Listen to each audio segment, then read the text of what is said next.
Thank you. Thank you to Ferguson. Thank you to Black Lives Matter. Thank you to everybody that's here, showing that we can and must end racism and white supremacy and take our communities back, like the brother was just saying. This must start by taking our communities back.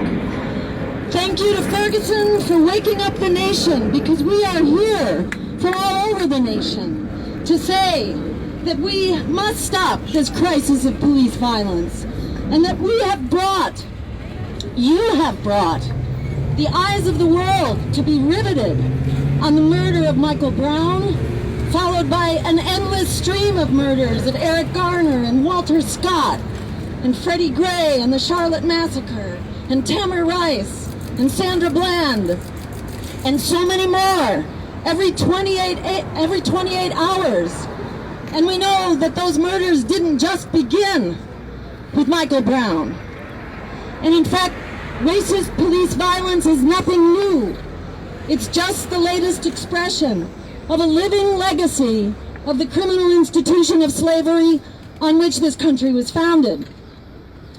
And a line runs directly from slavery through lynchings, through Jim Crow, through redlining and the war on drugs and the prison state, and targeted school closures carried out by Democrats and Republicans, and the school-to-prison pipeline enabled by Democrats and Republicans, and now to this latest crisis. The violence of systemic racism is not confined to police, it's judicial, it's the prison system, it's economic, it's disparities in education and health and housing, and all of these have life and death consequences. But we have the power to end racism in all of its forms. We have the power to end police violence and police militarization, and to end the federal funding of local police based on the number of arrests, for God's sakes.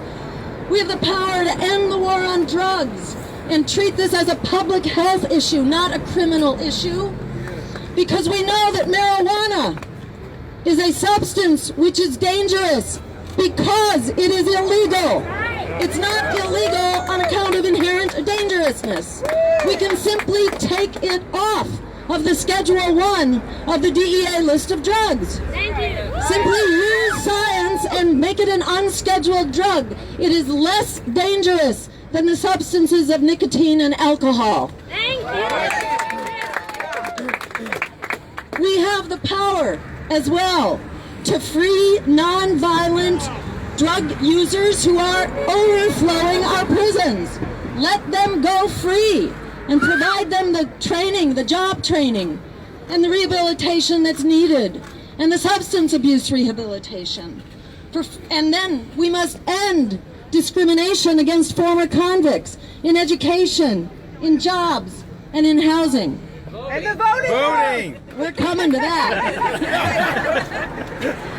We have the power to create a system of restorative justice that deals with conflict before it has happened.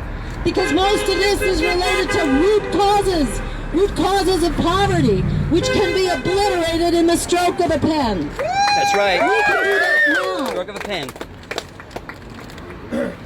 We have the power to ensure that every person has a job at living wages. Now we're not doing this, Democrats and Republicans, because they are funded by the very predators who are making out like bandits under this system. And most importantly, we have the power to ensure that everyone has the right to vote, which should be protected by a constitutional amendment that will protect anyone's right to vote from being taken away. In short, we have the power to ensure that Black lives matter. But Black lives do not matter to the Republican and Democratic parties who have used their power to protect and serve the wealthy few and to throw Black lives under the bus. So the bottom line is this. We have the power to break the stranglehold of the 1%, the stranglehold of racism and white supremacy. We have the power to reject the lesser evil and to fight for the greater good. That's the Green Party. Together with other independent, progressive, non-corporate parties like the Socialist Alternative. And we can do this together. As the Red-Green Alliance, we are unstoppable. Ferguson and the Black Lives Matter movement have shown that we have the power to take our communities back and to change all of this. That power is not in our hopes, it's not in our dreams, it's in our hands. Thank you.